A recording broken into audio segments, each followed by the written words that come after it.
শম্ভু শম্ভু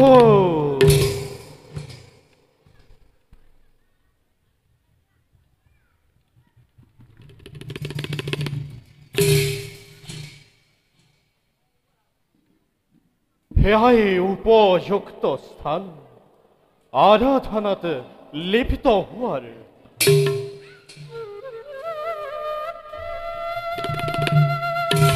যমুনার পবিত্র জলধারা বই যায় নিজ পথে আপন মনের। গীত গাই বিহঙ্গিনী হুললিত সুমধুর স্বরেরে। চতুর্থ দিকে বিয়পিছে পুষ্পর সুঘ্রাণ। জিরি জিরি মলয়ায় শীতল করে দেহ মন প্রাণ। অষ্টাশলেও সহ্য দেবে করিছে কমন। ক্ষন্তেক পাছতেই হব সন্ধ্যা গমন। এয়াই উপযুক্ত স্থান উপযুক্ত ক্ষণ। আরাধনাতে লিপ্ত হই দেবাদিদেব মহাদেবর শরণ দর্শন করার। হে মহাদেব হে ফুল পানি হে ত্রিনয়ন হে নীলকণ্ঠ, তোমার কৃপা অভিলাষী এই লঙ্কাপতি রাবণ। করুণা করা ফুল পানি তোমার শরণে প্রভু সহস্র প্রণতি।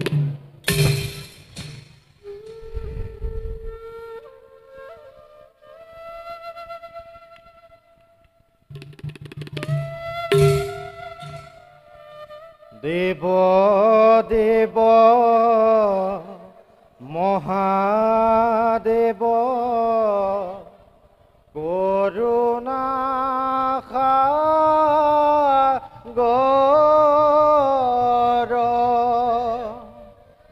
কৃপা করা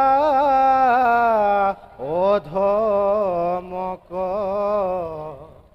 করিছু কাতর।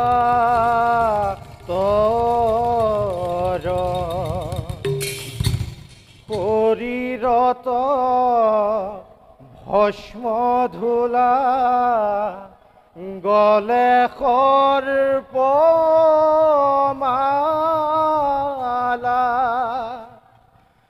রুদ্র রূপ ধরি প্রভু জীবক সংহারা।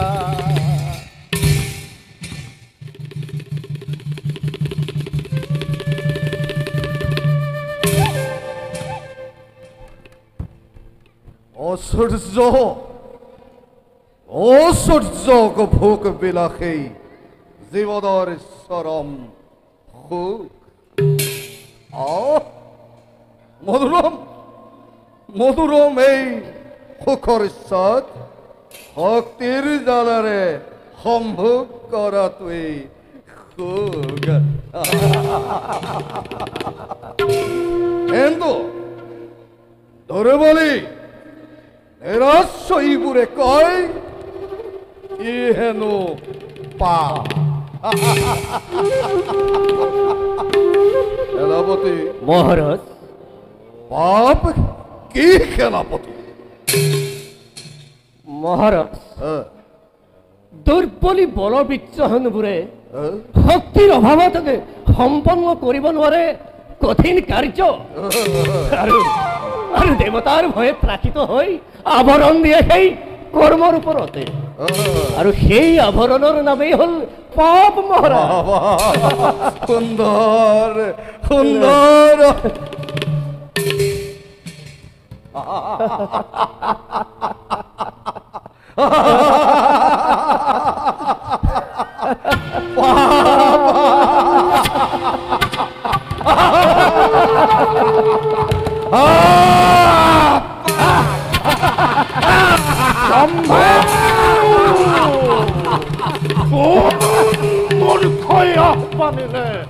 নিজৰ মৰণ জ্বলন্ত অগ্নিকুণ্ড কাটি খাবতিলে দুবাহুৰ মাজে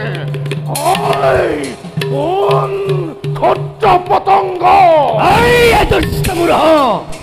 যে প্রসংযত করে নত মুখে হানি প্রসন্ন পদাঘাত বৈক্ষ বিদারিম তোর করিয়স্তাঘাত অগ্রমেদিনী যার পদানত নাম শুনিলেই ৰাহিত শত্ৰু পক্ষ সহস্ৰজনময় যুদ্ধত অজেয় ব্যাঘ্ৰাকে চাক তই অধম পাপিষ্ঠ অনিশ নাম তোর পাপশ্বরী মানব কলঙ্ক ওর কুকৃতি জগৎ বিদিত উপজিছে দেখি তোর এনে পাপ কার্য যমুনার স্থানে পরম পবিত্র ঋষি ব্রাহ্মণক অত্যাচার করে পরিশতই অপবিত্র তোর শাস্তি আছে নিশ্চয় মৃত্যুদণ্ড মহারাজ নিজ মুখে উৎসবাক্যই করেছে প্রকাশ এই অধম দুর্বৃত্ত দেও পাখণ্ডক শাস্তি করিও সাঘাত পদলে সংকারী অধম পশু পলায়নৰ নাপাবি অৱকাশ সহ্য কৰ মোৰ প্ৰচণ্ড আঘাত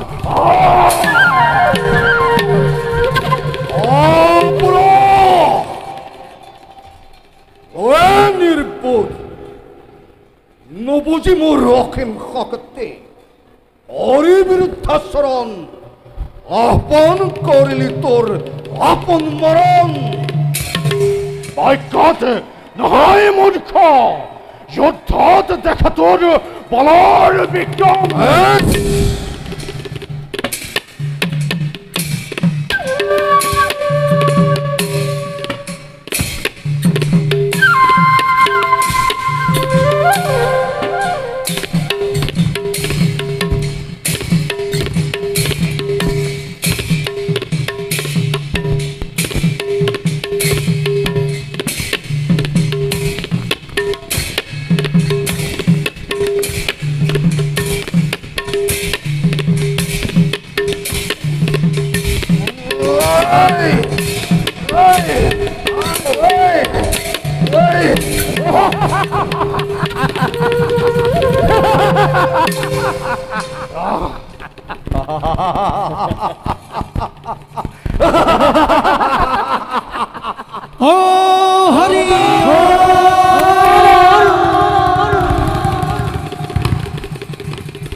পুৰুষৰ দল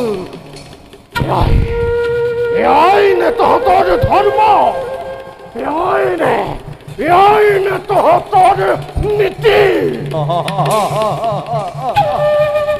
নীতি ধৰ্ম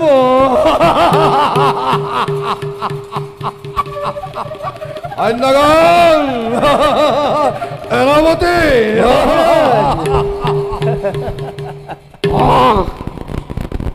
ঘৃণা উপজিছে এনে তোৰ পাপ কৰ্ম দেখি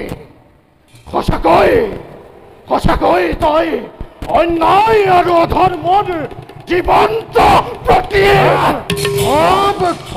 পাৱ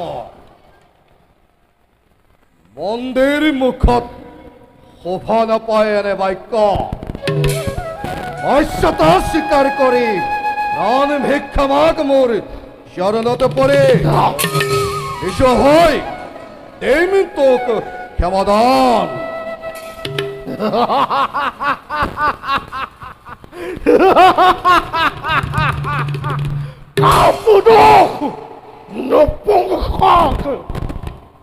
কি সাধ্য আছে তহঁতৰ ন্যায় যুদ্ধত এই দশাননক বন্দী কৰাৰ দেৱ মহাদেৱৰ শপত যদি মোৰ হস্ত থাকিলহেঁতেন অস্ত দেখিলিহেঁতেন নিমিষতে তহঁতৰ দৰে শত সহস্ৰ দুৰ্বৃত্তক বধিলোহেঁতেন প্ৰাণ ভিক্ষা পশ্যতা স্বীকাৰ নকৰে কদাপি ইমান স্পৰ্ধা সেনাপতি মহাৰাজ সৈন্যগণ মুহূৰ্ততে হত্যা কৰা এই অথম পাপিষ্ঠ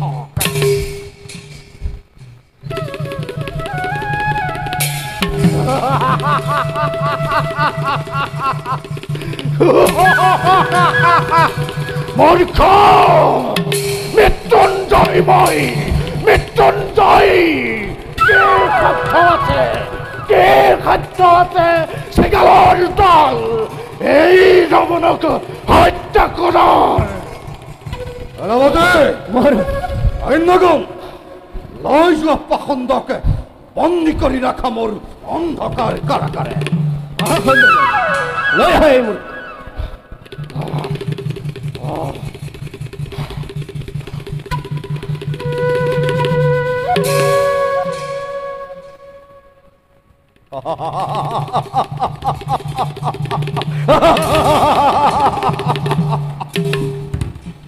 আজি এই সহস্ৰজনে আৰোহণ কৰিলে ক্ষমতাৰ উচ্চতম শিখৰত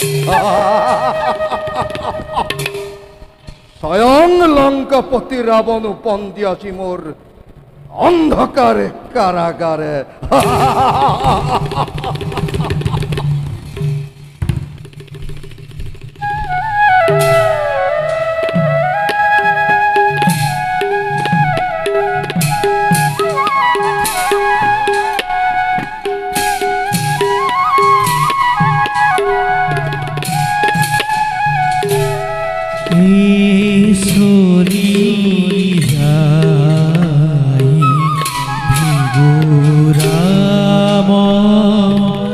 কৈলাস পৰ্বত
বিষ্ণু লীলা রাধি অনুপমা।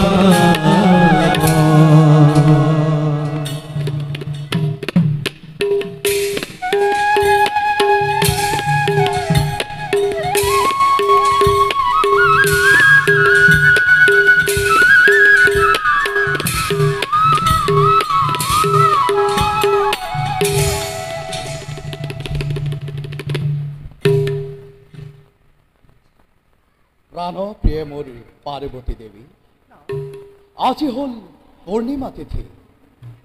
যমদগ্নির পুত্র মোর অতি স্নেহরে ভিগুরাম উপস্থিত হওয়ার দিন শর্ত অনুকরি আহ্বানে চলে যেই মই তেওঁক অস্ত শিক্ষা দানৰ হেতু সেইভাবে প্ৰস্তুত আজি মই অস্ত শিক্ষা দানৰ হেতু। হে তিলোচন, দেৱী, আপোনাৰ মহিমা বুজা সাধ্য অতি মোৰ বাবে। ইমানে ব্যাকুল চিত্তে অপেক্ষা কৰিছে আপুনি শিষ্যৰ বাবে।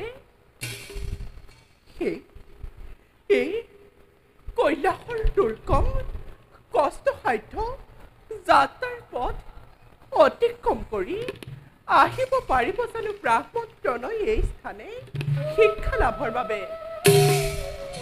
আপোনাৰ দৃঢ় বিশ্বাস আৰু বীৰহত অপেক্ষাই মোৰ মনত ৰহস্যৰ কৰিছে সূচনা। হে দেৱাদিদেৱ, দূৰ কৰা ৰহস্য মনৰ।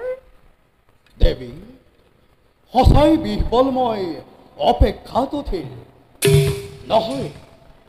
নহয় সামান্য বালক, সেই যমদগ্নিৰ পুত্ৰ ভিগুৰাম। অত্যাচাৰী ৰজা সহস্ৰজন আৰু অধৰ্মী দুষ্টসকলক নাশ কৰি পৃথিৱীত ধৰ্ম প্ৰতিষ্ঠাৰে হেতু অৱতাৰ ধাৰণ কৰিছে যমদগ্নিৰ গৃহে স্বয়ং পৰম পুৰুষ পৰমেশ্বৰ বিষ্ণুদেৱ। ধন্যনাথ, শুনি এনে মংগলময় বাণী। হে ভক্ত বাঞ্ছা কল্পতৰু, হে বিষ্ণুদেৱে, তোমাৰ চৰণত প্ৰণাম। দেৱী, নাথ, বিষ্ণুৰ অংশে অৱতাৰী ভিগুৰাম শিষ্যৰূপে আহি ধন্য কৰিব এই কৈলাস শিখৰ 10ম বৰ্ষ এই স্থানে থাকি। সেই হেতু আজি মই অতি প্ৰফুল্লিত। সঁচা নাথ, শুনি এনে মংগলময় বাণী মোৰো হিয়া আনন্দতে উঠিছে উজলি।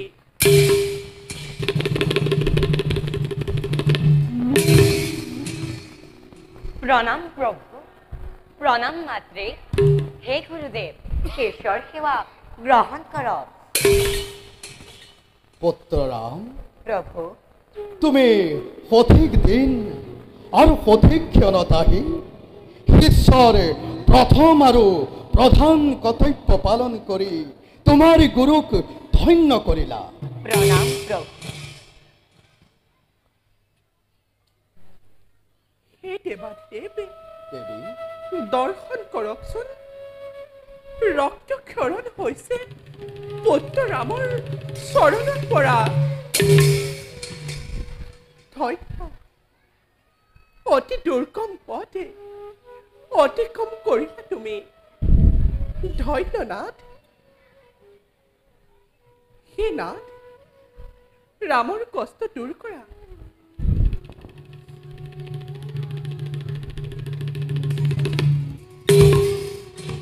মই আশীৰ্বাদ কৰিছো, অসীম শক্তিৰ অধিকাৰী হবা তুমি। হেলা ৰঙেৰে আয়ত্ত কৰিবা সকলো অস্ত্ৰ শিক্ষা। পুত্ৰৰাম, প্ৰভু, আজিৰ পৰাই তোমাৰ অস্ত্ৰ শিক্ষা আৰম্ভ কৰিম। তোমাক মই আজিৰ পৰা 10ম বৰ্ষ পৰ্যন্ত এনে শিক্ষা প্ৰদান কৰিম, যি শিক্ষা আজি পৰ্যন্ত কোনেও আয়ত্ত কৰিব পৰা নাই। পুত্ৰৰাম, প্ৰভু সাজু হোৱা। আজিৰ পৰাই কৰিব লাগিব তুমি কঠোৰ পৰিশ্ৰম। প্ৰভু আপোনাৰ আদেশ মই নদখেৰে কৰিম পালন। পুত্ৰৰাম, প্ৰভু ব'লা এবে যাওঁ খন্তে কৰোগৈ বিশ্ৰাম। ব'লক গুৰুদেৱ।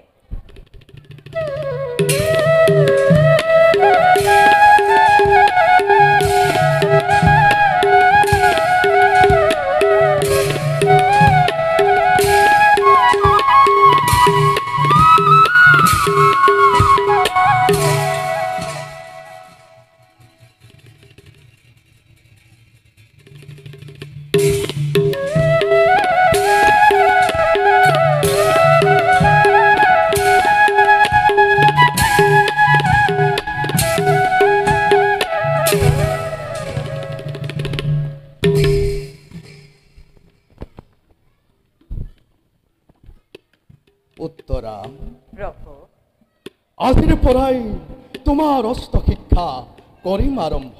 ভাল গুৰুদেৱ।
শাসনৰ উৎপীড়ন বাঢ়িব লাগিছে। মধুময় আনন্দৰে মুখৰিত সুন্দৰ আশ্ৰম নিমিষতে নিশেষ হৈ গ'ল। সকলো সুখৰ সম্পদ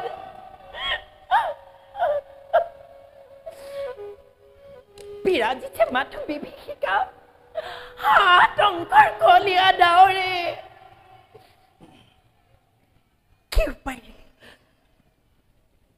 কি উপায়েৰে ইয়াক কৰা যায় নিৰ্মূল?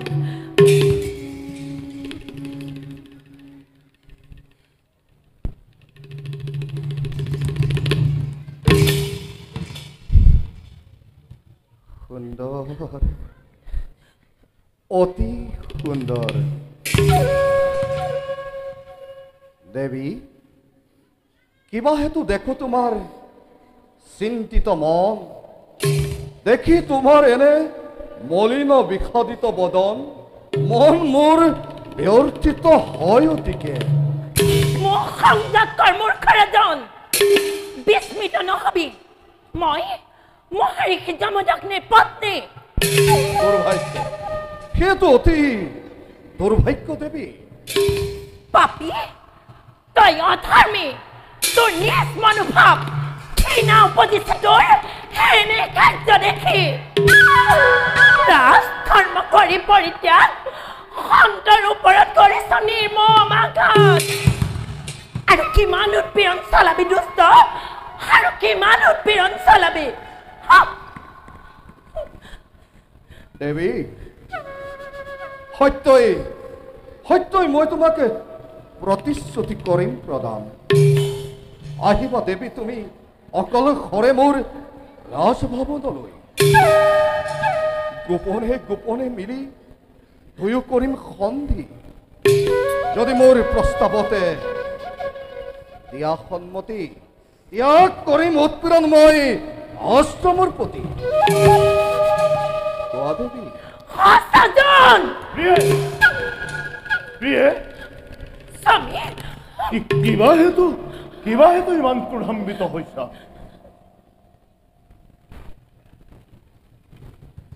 ৰাজন, কিয় বাৰু বাৰে বাৰে আহি আমাৰ আশ্ৰমৰ ওপৰত ইমান অত্যাচাৰ চলাইছা? ৰাজ ধৰ্ম বিসৰ্জন দি প্ৰজাৰ ওপৰত অত্যাচাৰ বন্ধ কৰা। আচৰিত, সঁচাই আচৰিত তুমি ঋষি যমদগ্নি। মই আশ্ৰম জ্বলাই জ্বলাই অব হৈ পৰিছো, অথচ তুমি নিৰ্মাণ কৰি কৰি ভাগৰি পৰা নাই। আশ্চৰ্য, অতি আশ্চৰ্য। ইয়াৰো আছে একে মহৎ কাৰণ। ৰাজন, তুমি আচলতে যাক এখন আশ্ৰম বুলি ভাবিছা, প্ৰকৃতাৰ্থত আশ্ৰম নহয়। ই হল জ্ঞান আৰু বিদ্যাৰ প্ৰতীক। জ্ঞান আৰু বিদ্যা কোনো কালে শেষ নহয়, ই বাঢ়িহে যায়। বৰঞ্চ ইয়াকে নিঃশেষ কৰিবলৈ অহাজনহে ধ্বংস হয়। ঋষিৰ আশ্ৰম কেতিয়াও জ্ঞান বিদ্যাৰ প্ৰতীক হ'ব নোৱাৰে। ই আমাৰ দৰে মহাশক্তিমান ৰজাৰ শক্তিক প্ৰতিবন্ধক লগোৱাৰ চক্ৰপেহু মাথোন। প্ৰতিবন্ধকটো জীৱনৰ এক নিয়ম ৰাজন। চন্দ্ৰ, সূৰ্য, আকাশ, ধৰিত্ৰী সকলোবোৰ নিজ নিজ সীমাৰ ভিতৰত সীমাবদ্ধ। কোনোৱে যদি এই সীমা অতিক্ৰম কৰে, উলংঘন কৰে নিজ সীমাবদ্ধ নিয়মৰ, তেন্তে পৃথিৱীত মহাপ্ৰলয়ৰ সূচনা হ'ব। ৰাজন, ঋষিসকলে কোনো ৰজাৰ ওপৰত প্ৰতিবন্ধক নলগায়। আমি কেৱল জ্ঞান প্ৰদান কৰো। সেই নিয়ম স্মৰাই দিওঁ, যি নিয়ম যুগ যুগ ধৰি এই সংসাৰত চলি আহিছে। এই নিয়ম স্বয়ং ভগৱানে বনাইছে আৰু সকলো ৰজা মহাৰজাই স্ব-ইচ্ছাই গ্ৰহণ কৰি আহিছে। অৰ্থহীন বাক্যবাণেৰে মন্ত্ৰমুগ্ধ কৰাৰ ব্যথা প্ৰয়াস ঋষি যমদগ্নি। মোৰ স্পষ্ট অভিমত, যদি মোৰ স্বতন্ত্ৰতাত সামান্যতম আঘাত লগাৰ প্ৰয়াস কৰা তেন্তে মই কঠোৰৰ পৰা কঠোৰ শাস্তি কৰিম প্ৰদান।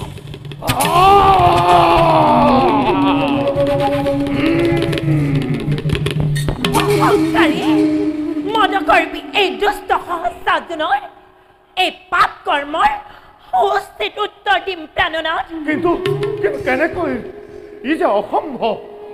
মই নিজে যাম সেই দুষ্টৰ ৰাজভৱনত। ৰেণুকা মই যাম না, নাই ইয়াৰ উত্তৰ দিম মই ৰাজভৱনত। ৰেণুকা আপুনি নিশ্চিন্তে থাকক, নাই নাই ময়ো এজনী ৰাজকন্যা আছিলো। গতিকে কেনে ব্যৱহাৰ কৰিব লাগে সেই দুষ্ট ৰজাৰ লগত তাক মই জানো ভালদৰে। ৰেণুকা আপুনি অপেক্ষা কৰক না, নাই মই শীঘ্ৰে ঘূৰি আহিম। নাই নাই ৰেণুকা তুমি নাযাবা। ৰেণুকা নাযাবা তুমি। ৰেণুকা ৰেণুকা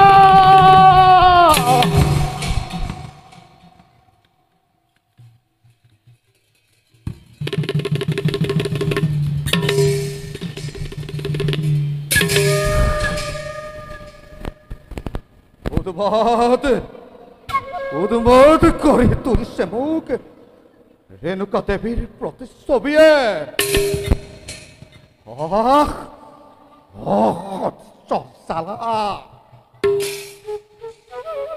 পোহৰে প্ৰতীক্ষৰে কোনো মাতো এই দেৱীৰ মধুৰ কণ্ঠস্বৰ।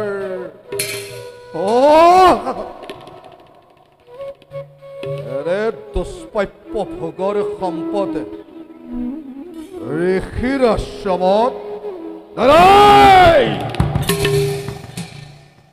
দেহৰ বাণীত যদি নাযায় পতিয়ন তেন্তে মোৰ অসীম শক্তিৰে আহিয়নি ব্ৰাহ্মণৰ পৰা ভোগ কৰিম সেই যজ্ঞ ভোগ্য বস্তু।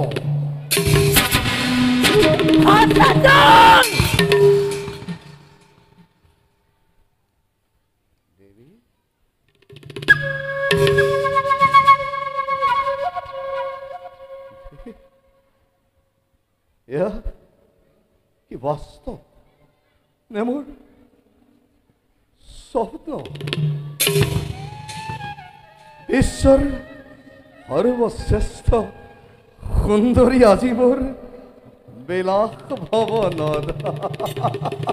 দুষ্ট সেয়া বাস্তৱ। মহৰ্ষি যমদগ্নিৰ পত্নী পঞ্চপুত্ৰৰ মাতৃ উপস্থিত ন্যায় বিচাৰি ৰাজা সহস্ৰাজনৰ ৰাজভৱনত।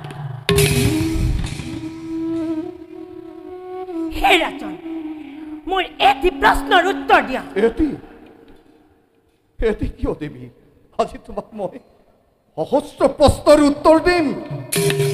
সাঁচি ৰখা বুকুৰ বহু অব্যক্ত বাৰ্তা ব্যক্ত কৰিম তোমাৰ সন্মুখে। বহু আশা আজি মই কৰিম পূৰণ দেৱী।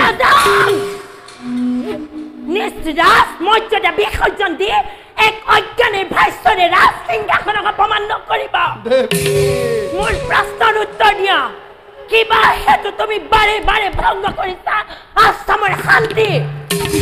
কাৰণ তুমি দেৱী, তুমি। মই? হয় দেৱী, মই? হয় দেৱী।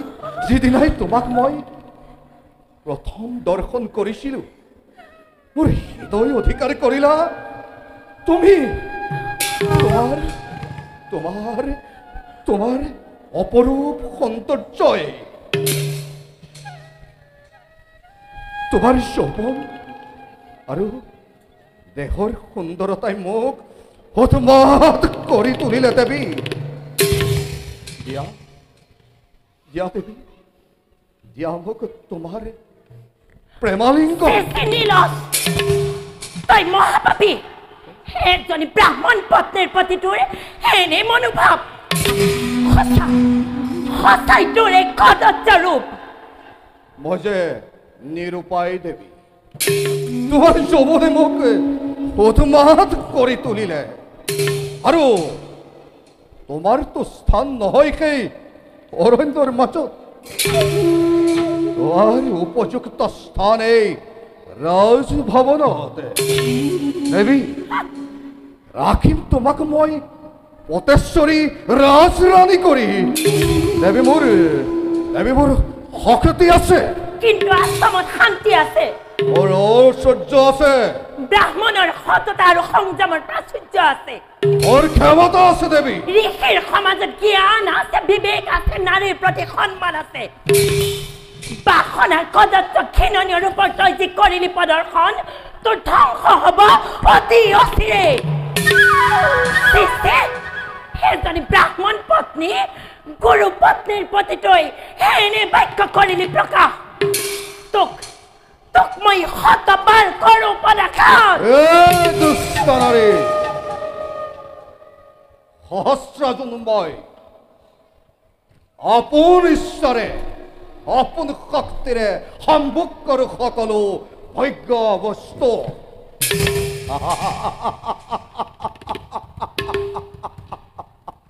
চাওঁ বাৰু আজি তোক কোনে ৰক্ষা কৰিব মোৰ হাতৰ পৰা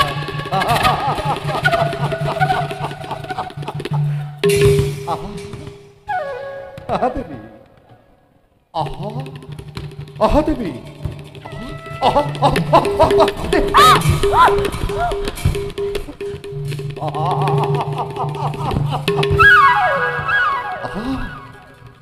দেৱী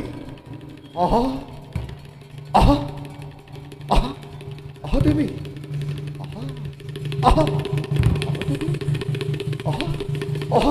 আহা দেৱী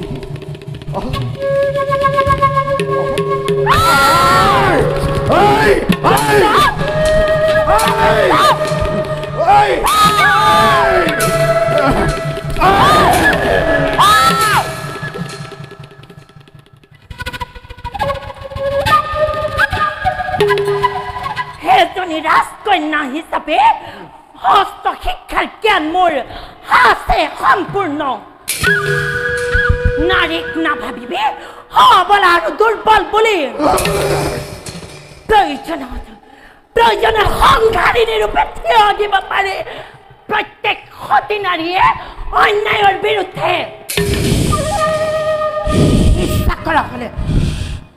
ইচ্ছা কৰা হলে মুহূৰ্ত দেশক শিৰচ্ছেদ কৰি তোৰ পাপ কৰ্মৰ উত্তৰ দিব পাৰিলোহেঁতেন কিন্তু মোৰ প্ৰতিৰে মহাৰিষি যমদগ্নি আৰু ব্ৰাহ্মণ সমাজৰ নীতি বহিৰ্ভূত অস্ত্ৰ প্ৰয়োগ কৰাটো সেইটো দিছো তোক আজি মই প্ৰাণ ভিক্ষাদান মূৰ্খ ভাবিছা নেকি ব্ৰাহ্মণ সমাজ ইমান দুৰ্বল বুলি কোন মূৰ্খ যি ব্ৰাহ্মণে তোৰ দৰে শত সহস্ৰ ৰজা মহাৰজাক অস্ত্ৰ শিক্ষা দিব পাৰে অস্ত্ৰ প্ৰয়োগৰ কঠিনৰ পৰা কঠিনতম শিক্ষা প্ৰদান কৰিব পাৰে কি সেই ব্ৰাহ্মণে অস্ত্ৰ প্ৰয়োগ কৰিব নোৱাৰে অস্ত্ৰ শিক্ষাৰ গোপন আৰু ভীষণ ৰণনীতি ব্ৰাহ্মণৰ নাশ দৰ্পণত কিন্তু সংযম আৰু আদৰ্শৰ হেতু নকৰে তেনে কাম কোনো বিদ্বান ব্ৰাহ্মণে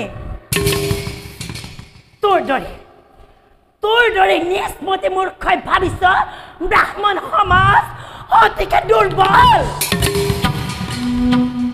সাৱধান বাধ্য নকৰাবি কোনো ব্ৰাহ্মণক হাতত অস্ত্ৰ তুলি ল'বলৈ যদি হাতে তুলি লৈ অস্ত্ৰ কোনো ব্ৰাহ্মণে নিঃশেষ হৈ যাবি তোৰ দৰে ক্ষুদ্ৰ পতংগ এটি পলকতে তোৰ এনে ঘৃণিত গঢ়িত কৰ্মত মই ব্ৰাহ্মণ পত্নী হিচাপে শতবাৰ কৰো পদাঘাত কোন মূৰ্খ তোক দিছো মই ভীষণ অভিশাপ যি অস্ত্ৰাঘাত তোক মই কৰিলো প্ৰদান কেতিয়াও নুশুকাব নহ'ব বন্ধ ৰক্তক্ষৰণ তিল তিলকৈ আগুৱাবি মৃত্যুৰ সতল গহ্বৰত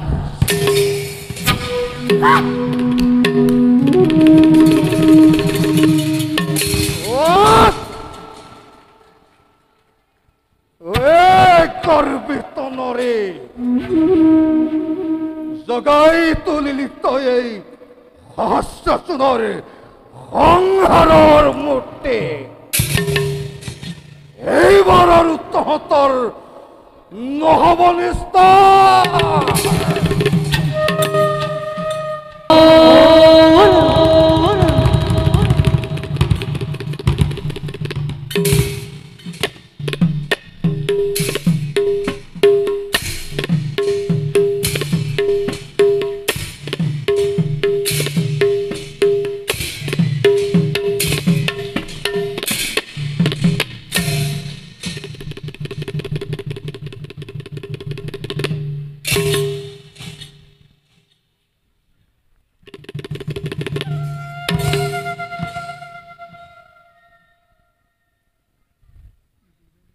দশম বৰ্ষ সমাপ্ত হবৰ হ'ল কৈলাশ ধামে সমাপ্ত হবৰ হ'ল অষ্ট শিক্ষা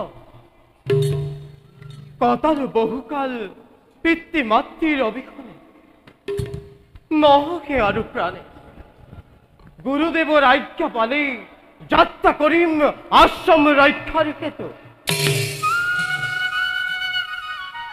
যাওঁ নিজ কৰ্তব্যত সমগ্ৰহৰ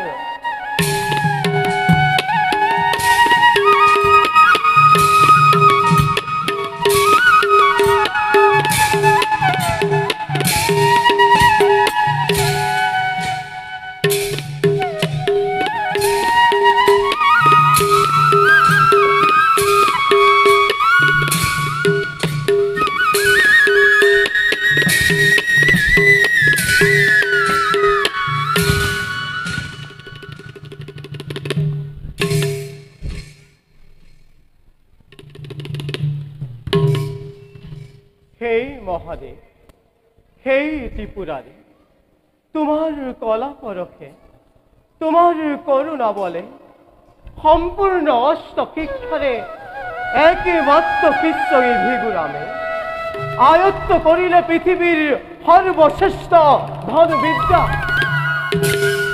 যে বিদ্যার প্রভাবে কম্পিত হব বসুন্ধরা কম্পিত হব দেবপুরী স্বর্গ পাতাল সমস্ত ব্রহ্মাণ্ড সেকে ব্রাহ্মণ তনয় হই ত্যাগ করি ব্রাহ্মণের স্বধর্ম আকুয়ারি ক্ষত্রিয়র অষ্ট শিক্ষা দুষ্ট দমনের অর্থে হাতে তুলি অস্ত পরিচিত হব জগতত ক্ষত্রিয় রূপে ধন্য প্রভু তোমার শরণে মোর সহস্র প্রণাম পুত্ররাম সমাপ্ত হল তোমার সমস্ত অষ্ট শিক্ষা যে বিদ্যা তুমি আয়ত্ত করিলা প্রধানীর তোমাকে নিয়েছে পুত্র ভাবে মানব দানব কিংবা অসুর যক্ষ রক্ষ কিংবা দেবতা বন্দনে নোয়ারে পরাজিব তোমাকে সন্মুখ সমরে আপনার অপার কৃপা প্রভু লোয়া পুত্র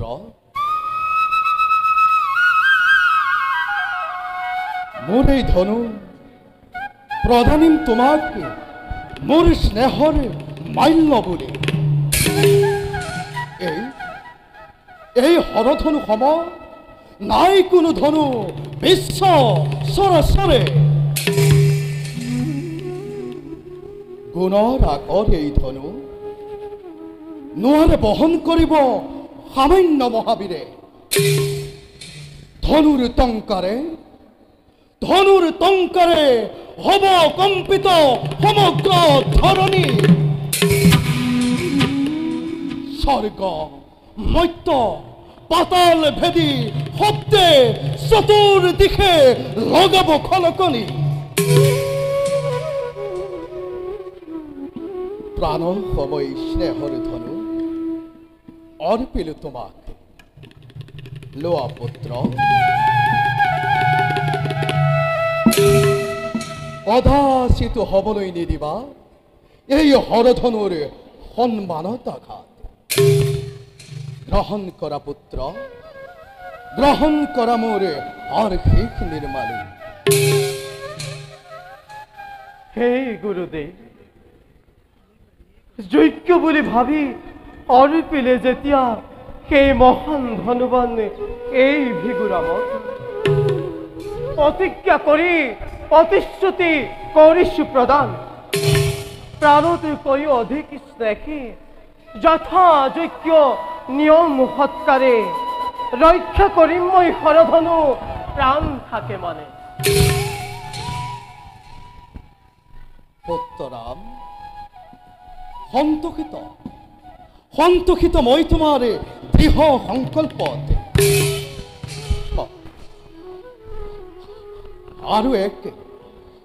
আৰু এক অস্ত্ৰ তোমাক মই কৰিম প্ৰদান, যি অস্ত্ৰ আজি পৰ্যন্ত অস্ত্ৰৰূপে ব্যৱহৃত হোৱা নাই কোনো কালে কোনো স্থানে। গ্ৰহণ কৰা, গ্ৰহণ কৰা ৰাম।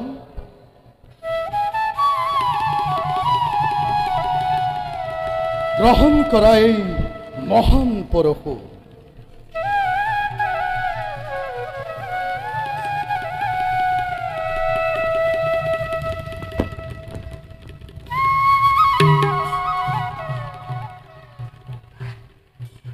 আজি হন্তে এই পৰশুৰ হেতু সমস্ত জগতে জানিব তোমাক পৰশুৰাম ৰূপে। পৰশুৰাম দেখা দেখা সৰ্বজন ঈশ্বৰৰ লীলা, ঈশ্বৰৰ লীলাইটো সৰ্বজনে দেখা।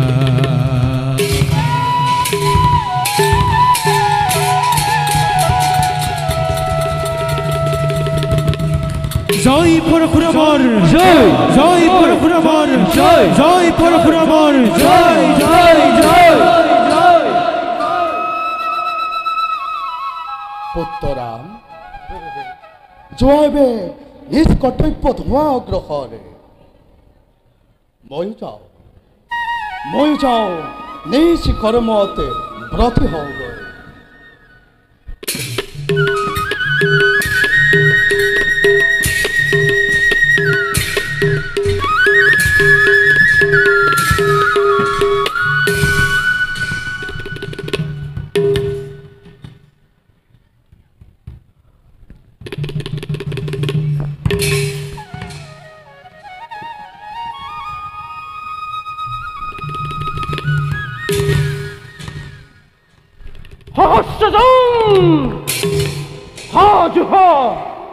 হাজুহতাই মৃত্যুৰ বাবে সাক্ষাৎ জমৰূপে থিয় দিব তোৰ সন্মুখত এই পৰশুৰাম।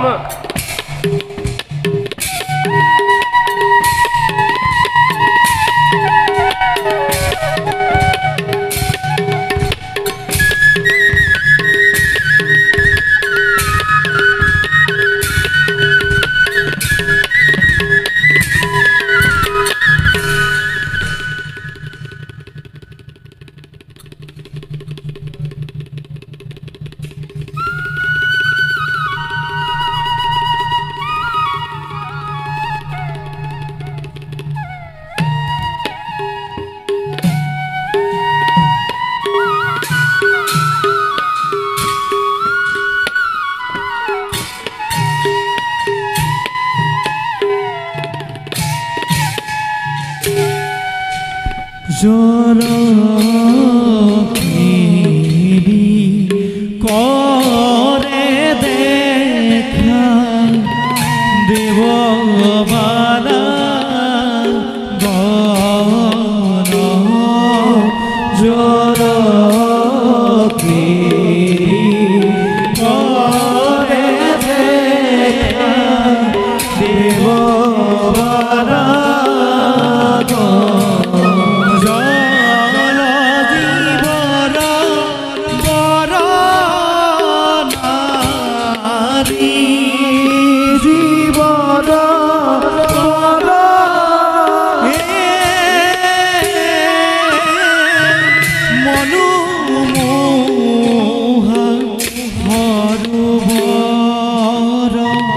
অতিকে নিৰ্মল জল মনোহৰ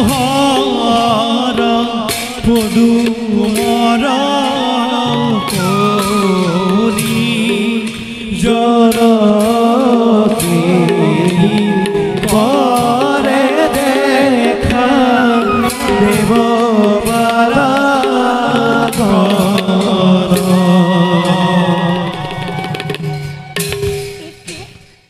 বহুক্ষণ পাৰ হৈ গ'ল এই নদীৰ তীৰতে স্বামীয়ে হয়তো পূজাৰ বাবে কৰিছে অপেক্ষা যাওঁ নিজ কৰ্তব্যত হওঁ গ্ৰহণ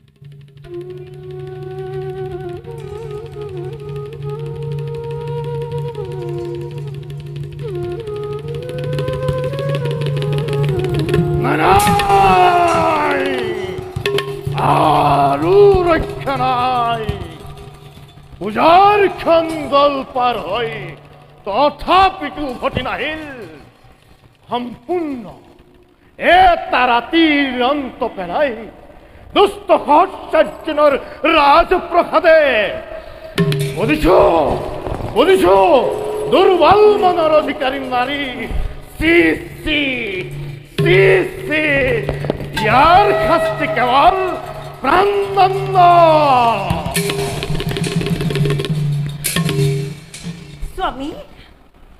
স্বামী দুশ্চিন্তা আৰু নাই কাৰণ দিছো উপযুক্ত শাস্তি সেই দুষ্ট সহস্ৰাৰ্জুনক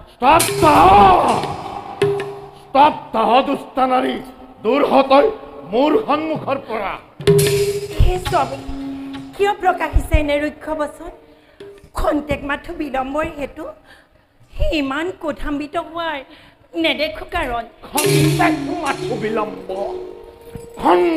মাথো বিলম্ব উদাৰখন গলচাৰী থাকিলি নদীৰ তীৰে জল কেলি চাই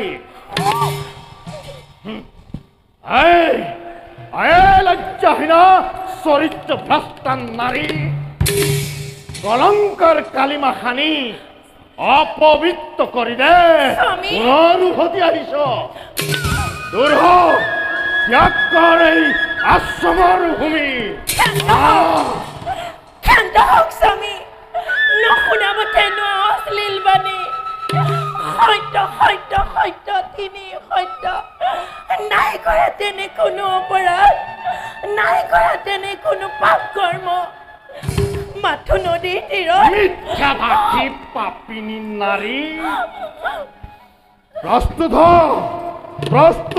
দুষ্ট লবলৈ পাপ কৰ্মৰ উচিত শাস্তি শুনা মোৰ পুত্ৰগণ তোমাৰ পিতৃৰ আদেশ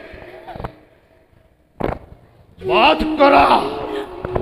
কৰা এই অসতী নাৰী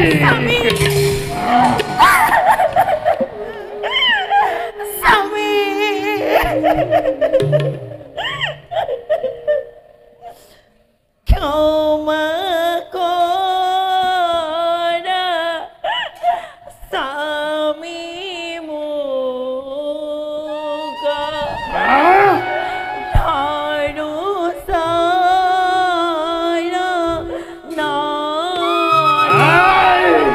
আৰে ক্ষমা কৰা স্বামী মুখ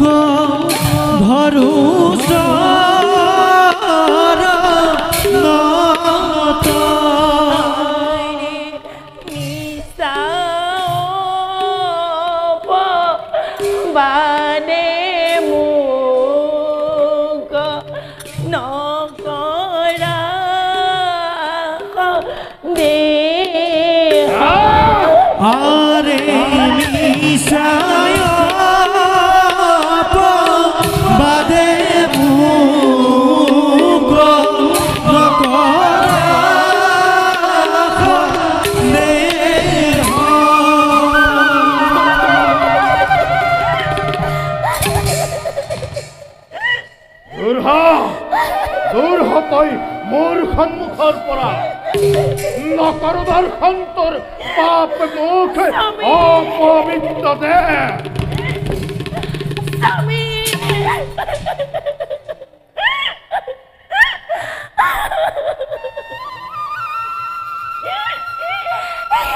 প্ৰভু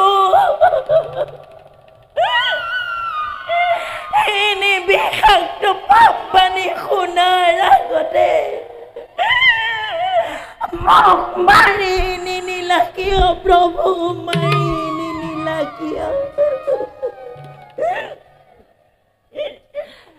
কিবা অৰ্থ মোৰ এই জীৱন ধৰাৰ সন্দেহৰ বিধ্বংসী বীজে সংসাৰৰ মধুময় সুখ কৰি নিশেষ স্বামী স্ত্ৰীৰ মাজত সাজি দিব খুজিছে আজি বিভেদৰ লহদাৰ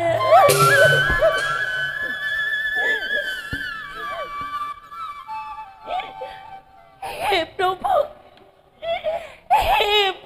কৰুণা সাগৰ দূৰ কৰে স্বামীৰ মনৰ সন্দেহৰ কলীয়া ডাৱৰ ৰক্ষা কৰা প্ৰভু আমাৰ মধুময় সুখৰ সংসাৰ স্বামী স্বামী স্বামী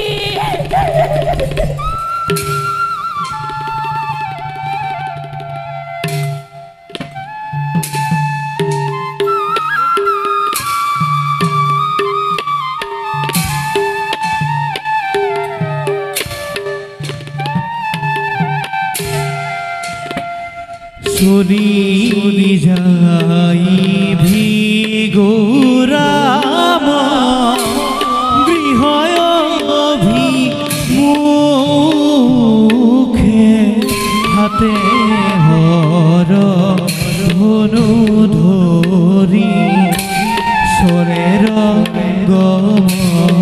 গমনে হাতে হর ধনু ধরি সরের গমনে মতে পাইলা গয়া আশ্রম ভিতর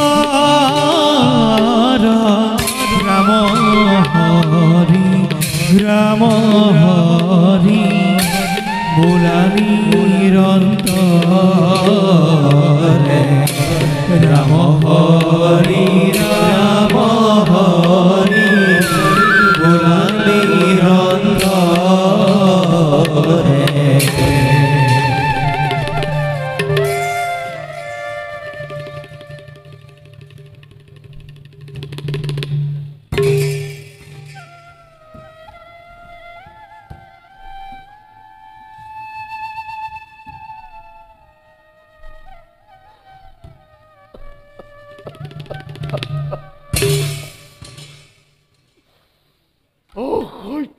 বেদনাই মোৰ হৃদয়ৰ প্ৰতি কোহে কোহে দংকিব লাগিছে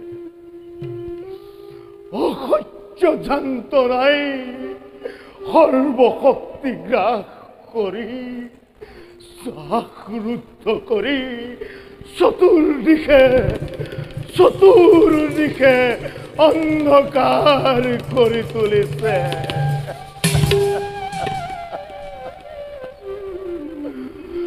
সৰ্বসন্ত সৰ্বহাৰাজি মই ধৰ্মপত্নী মোৰ হল প্ৰথমস্ত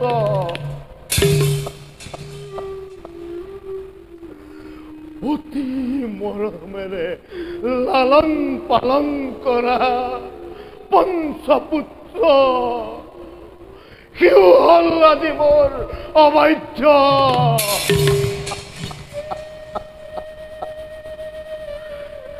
কিবা কিবা প্ৰয়োজন নাই জীৱনৰ, কিবা কিবা অৰ্থ আছে এই জীৱনৰ। হে প্ৰভু, সঁচাই আজি মই অতিকে ক্লান্ত। প্ৰভু, শান্তিৰ শীতল সজ্জাত চিৰ নিদ্ৰামোহ কৰা প্ৰদান।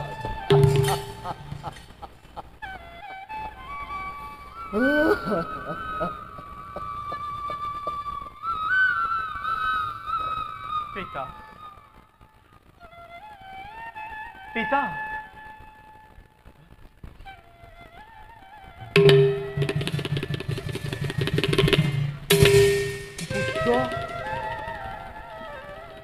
পিতা, পুত্ৰ ৰাম আহিছ? প্ৰণাম পিতা, পুত্ৰৰ সেৱা গ্ৰহণ কৰ। উঠা বাছা পিতা, পুত্ৰ, তোমাৰ পুত্ৰই অতি কঠোৰ সাধনাৰ বলে আয়ত্ত কৰি সম্পূৰ্ণ অস্ত্ৰ শিক্ষা আহিছো উভতি পুনৰ আশ্ৰম ৰক্ষাৰ ক্ষেত্ৰত।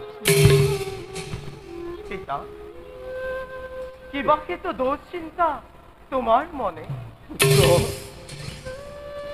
পিতা, পুত্ৰ, পিতা, দুচকত সকলনি কৰে।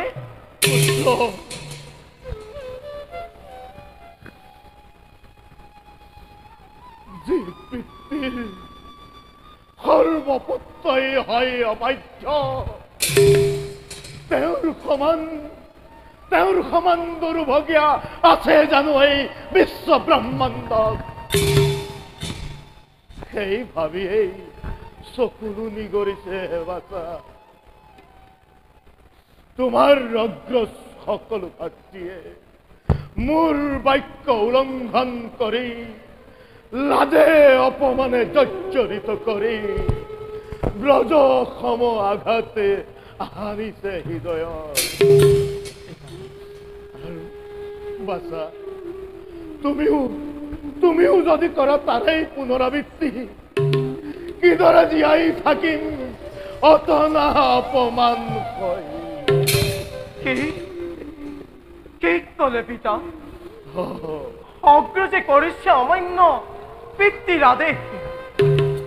কি যে মহাপাপ! এনে মহাপাপ কিয় আৰ্জিলে পিতা? এয়া মোৰ দুৰ্ভাগ্য পুত্ৰ, এয়া মোৰ দুৰ্ভাগ্য। কিন্তু এই ভিগুৰামে নকৰে তেনে পাপ কৰ্ম। এবাৰ মাথো কোনো আদেশে, তোমাৰ আদেশ মই নত অখিৰে কৰিম পালন। সঁচা পুত্ৰ, আৰু যদি কৰা অমান্য আদেশ? দেৱা আদিদেৱ মহাদেৱৰ শপত পিতা, সত্য সত্য তিনি সত্য। তোমাৰ আদেশ মই আখৰে আখৰে কৰিম পালন। পুত্ৰ, আগে নজনাকৈ আদেশ কি? কিয় কৰিলা এনে সত্য? কিয় কৰিলা এনে প্ৰতিজ্ঞা? আগে শুনাবৰ কিবা প্ৰয়োজন পিতা? কোৱা পিতা, যদি দিব লাগে মোৰ প্ৰাণ তোমাৰ চৰণে, হাঁহি মুখে বিসৰ্জিম এই ধৰা ধাম। পিতা, এই জীৱনটো তোমাৰে দান নহয় জানো পিতা? ধন্য ধন্য পুত্ৰ, যুগ যুগান্তৰে অক্ষুণ্ণ থাকিব তোৰ এই উজ্জ্বল কৃতি। পিতা, পুত্ৰ, মাথো এটি কৰো অনুৰোধ। আদেশ শুনোৱাৰ পূৰ্বে খন্তেক সময়ৰ বাবে অনুমতি দিয়ক। বহুদিন হ'ল মোৰ পৰম আৰাধ্য স্নেহৰ মাতৃ পোৱা নাই দৰ্শন। দুনয়ন মোৰ অতিকে ব্যাকুল পিতা। পৰাণে নামানে প্ৰভুক। কথালো বহুকাল কৈলাস ধামে মাতৃৰ অবিকলে। কৰ্ণে শোনা নাই অতকাল স্নেহৰ মাতৃৰ স্নেহে ভৰা অমিয়া বচন। পোৱা নাই মৰম মাতৃৰ, যাৰ অবিহনে পুত্ৰৰ জীৱন নিষ্ফল। পিতা, মাতৃৰ চৰণে থৈ এপলক মাথো, আহিম পুনৰ ঘূৰি তোমাৰ কাষলৈ। সেই পিতা, খন্তেক সময়ৰ বাবে দিবানে অনুমতি? নিশ্চয় নিশ্চয় পুত্ৰ, বলা এবে যাও আমি মাতৃৰ সমীপে, তাতেই শুনাম মই তোমাৰ মোৰ আদেশ। মাতৃৰ অবিহনে যে নোৱাৰা কৰিব সম্পূৰ্ণ মোৰ এই আদেশ। বলা পুত্ৰ। পিতা।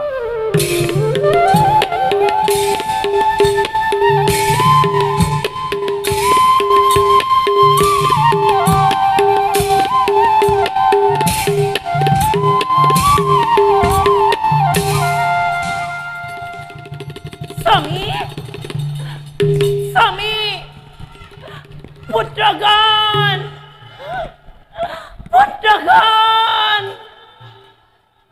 নাই আজি মোৰ কাষত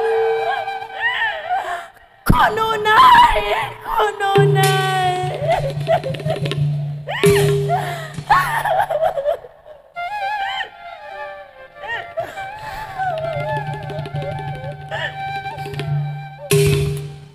মাতৃ,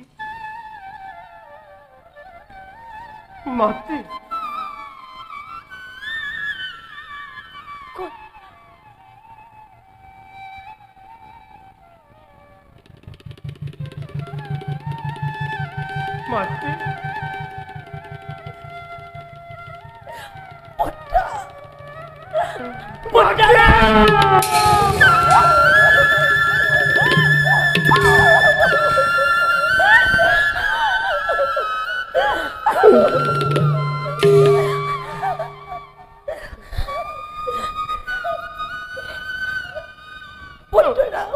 তোমার শরণে প্রণাম মাতৃ। মাতৃ, বহু কষ্টরে কটালো দশম বর্ষ তোমার অবিকলে। প্রতিক্ষণে হৃদয়ত তোমার ভাবনাই মুখ ব্যাকুল করে তোলে।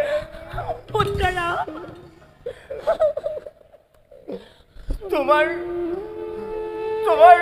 মধুর বাণী নুশুনি কর্ণে জানা মাতৃ ব্যাকুল হয়ে পড়ো গুরুর আশ্রমে। ভাব হয় মনৰ মাজতে দৌৰি দৌৰি গুচি আহিল যেন তোমাৰ কাষলে। তোমাৰ হাতৰ সুস্বাদু অন্ন ভোজনৰ অৰ্থে। কিন্তু মাতৃ, কৰ্তব্যৰ দিক পাছে ভাঙি আহিব নোৱাৰো দেখি অসমাপ্ত কৰি।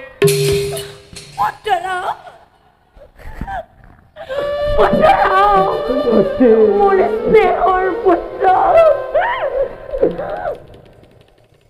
কিদৰে প্ৰকাশ কৰিম পুত্ৰ?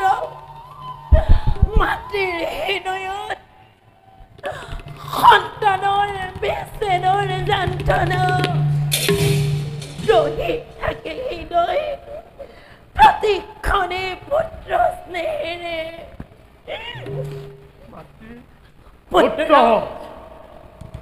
স্নেহৰ মায়াজালত আবদ্ধ হৈ পাহৰি নাযাবি কৰ্তব্যৰ কথা। প্ৰস্তুত হ কৰ্তব্যৰ পিনে। নিশ্চয় পিতা। ধন্য হল দুনয়ন, শান্ত হল মন। দৰ্শন লভি মাতৃৰ শৰণ। এবে মুখনো আদেশে পিতা, শিক্ষে পালন কৰো পিতৃৰ আদেশে।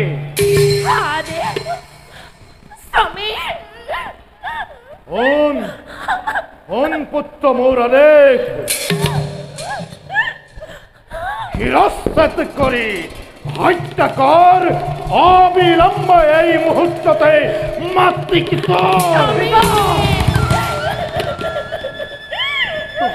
মাতৃ কি নির্মম আদেশ পিতা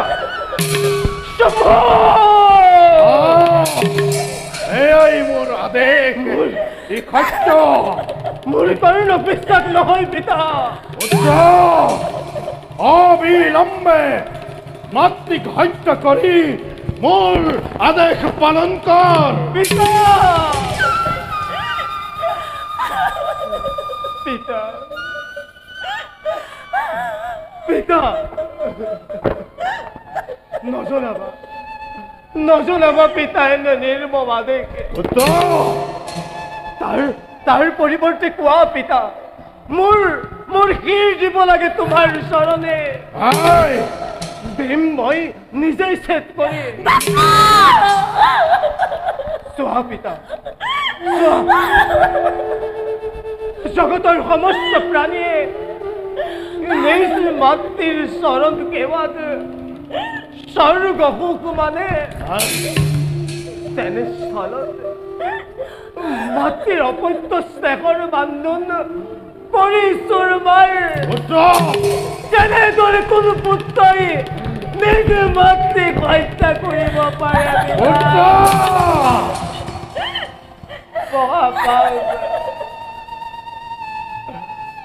মহাপাপ পিতা মহাপাপ পিতা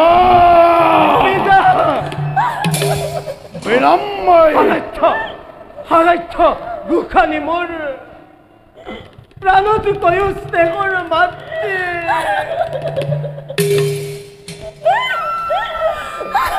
পুত্ৰৰ হাতে বধ কৰাই কিয় পিতা মোক মহাপাপত লিপ্ত কৰিব খোজে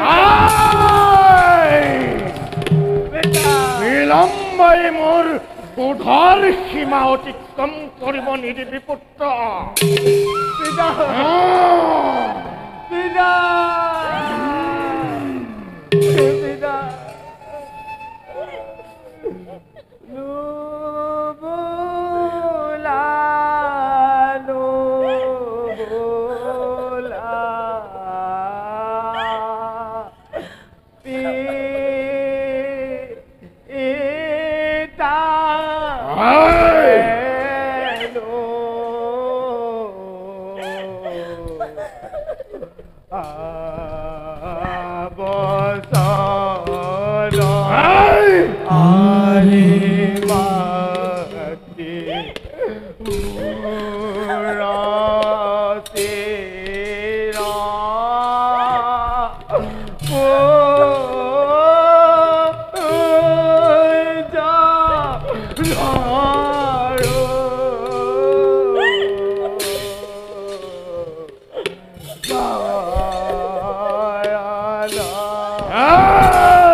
দেখো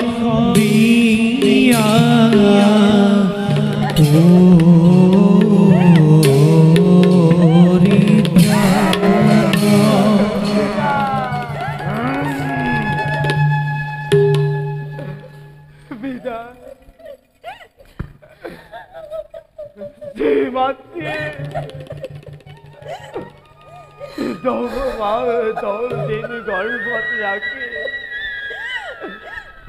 জন্ম দিলে মুখ ওকে কষ্ট বন্দি পুত্র যে মাতৃর অপত্য থেকে পান করাই দুগ্ধ করিলে মুখে বল ভালে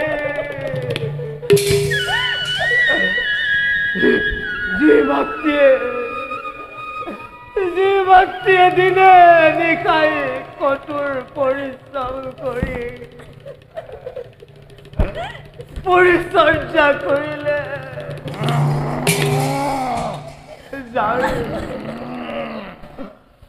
যার করুণা বলে বিনন্দিয়া সৃষ্টি দর্শন লইল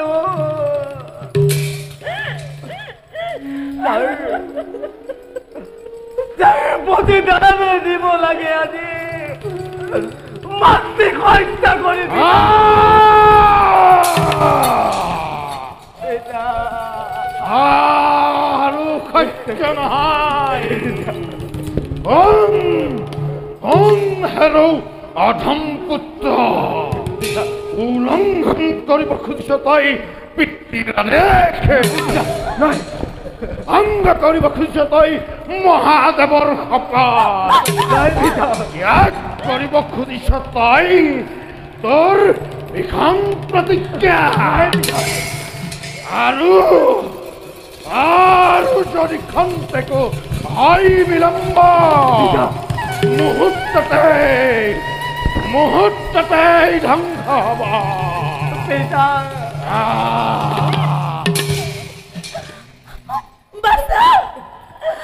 তোৰ পিতৃৰ আজ্ঞা ভংগ কৰি মহাপাপত লিপ্ত নহবি বাছা তই পিতৃৰ আজ্ঞা নদোষীৰে পালন কৰ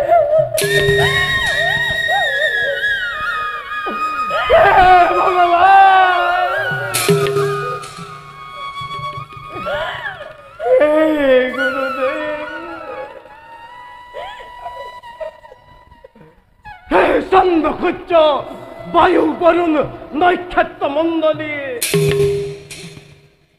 পাখি কুয়াত বালক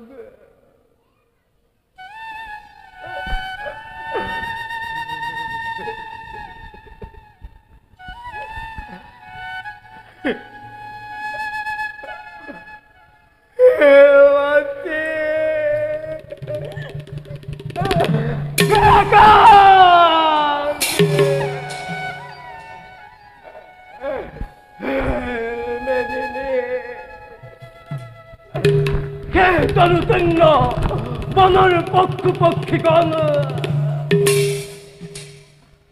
সাক্ষী কুয়াত বালক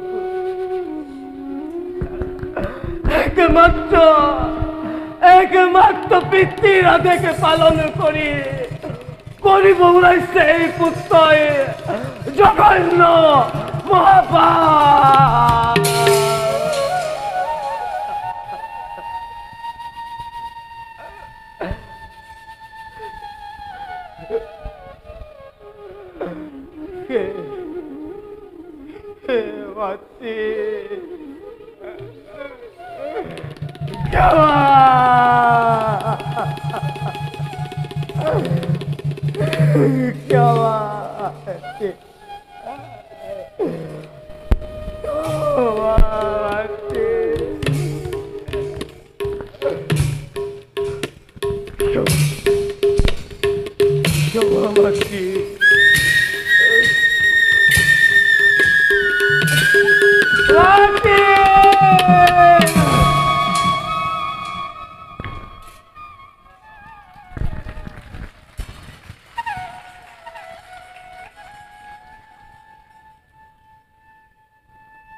ধন্য ধন্য পুত্র যুগ যুগান্তরে অক্ষুণ্ণ থাকিব তোমাৰ উজ্জ্বল কীৰ্তি। উপযুক্ত পুত্ৰ তুমি ঋষি যমদগ্নিৰ।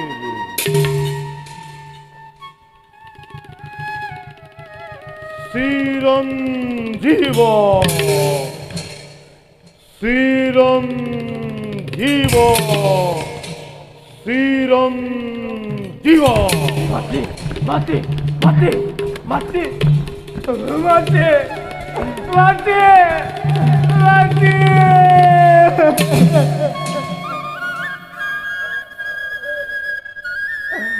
নিদ্রা ত্যাগ করা মাতৃ মাতৃ মাতৃ তোমার তোমার পুত্ররা বেগুরা মাগিছে মাতৃ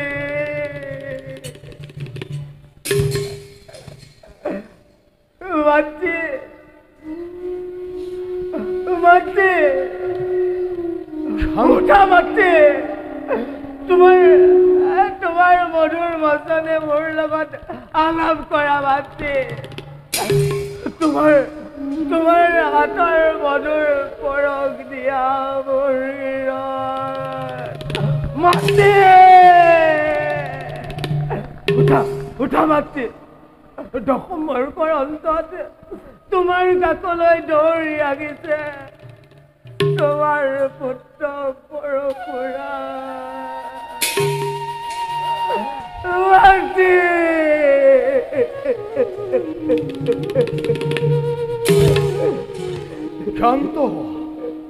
ক্ষান্ত হ পুত্ৰ, আজি জগতত ৰাখিলা তুমি অক্ষয় কীৰ্তি। পিতৃৰ এনে নিৰ্মম আদেশ পালন কৰি কোৱা কোৱা পুত্ৰ, সংসাৰত কিবা বস্তু প্ৰয়োজন তোমাক প্ৰদানী নিমিষতে তপৰ প্ৰভাৱত। কি দিবা পিতামুখ, কি দিবা পিতামুখ? হত্যাকাৰী সজালা তুমি মোৰ নিজ মাতৃ। কিবা বস্তু মোৰ আছে প্ৰয়োজন। মহাপাপী মই মৃত্যু মৃত্যু দিয়া পিতা। লোৱা লোৱা এই পৰশু, মৃত্যু দিয়া পিতা, মৃত্যু দিয়া পিতা, মৃত্যু দিয়া। কি কি দিবা পিতা মোক? পাৰিবা পাৰিবা তুমি ঘূৰাই মোৰ মোৰ স্নেহৰ মাতৃক? পাৰিবা পাৰিবা দিব ঘূৰাই মোৰ জীৱন্ত মাতৃক? ধৈৰ্য ধৰা পুত্ৰ, তুমি তুমি যি নিৰ্মম আদেশ পালন কৰিলা, তোমাৰ ইচ্ছা মই কৰিম পূৰণ। বাছা, তোমাৰ মনোবাঞ্ছা হওক পূৰণ। পিতা তুমি তুমি মোৰ মাতৃক দিবা জীৱনদান? দিয়া দিয়া দিয়া পিতা, ঘূৰাই দিয়া মোৰ জীৱন্ত মাতৃক, ঘূৰাই দিয়া পিতা। পুত্ৰ, তোমাৰ ইচ্ছা হওক পূৰণ।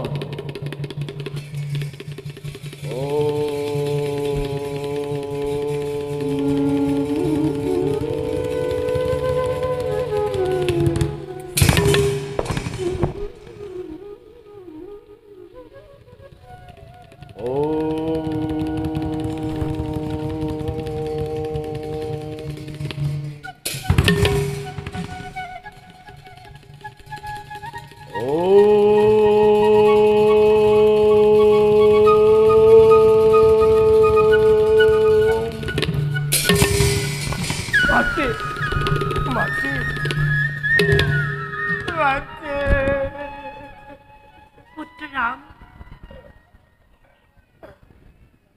এই স্থানে কিবা অথন্তৰ ঘটিছিল? কিবা স্বপ্ন দেখিছিলো ক্ষন্তেক পূৰ্বে। স্বপ্ন স্বপ্ন মাতৃ, দুঃস্বপ্ন মাতৃ। বাছা, কিয় ইমান কন্দন কৰিছা বাছা?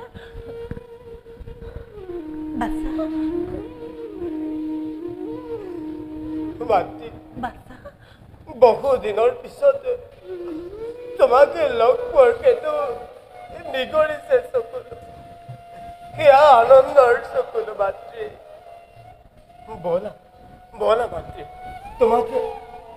তোমাকে বিশ্ৰামৰ প্ৰয়োজন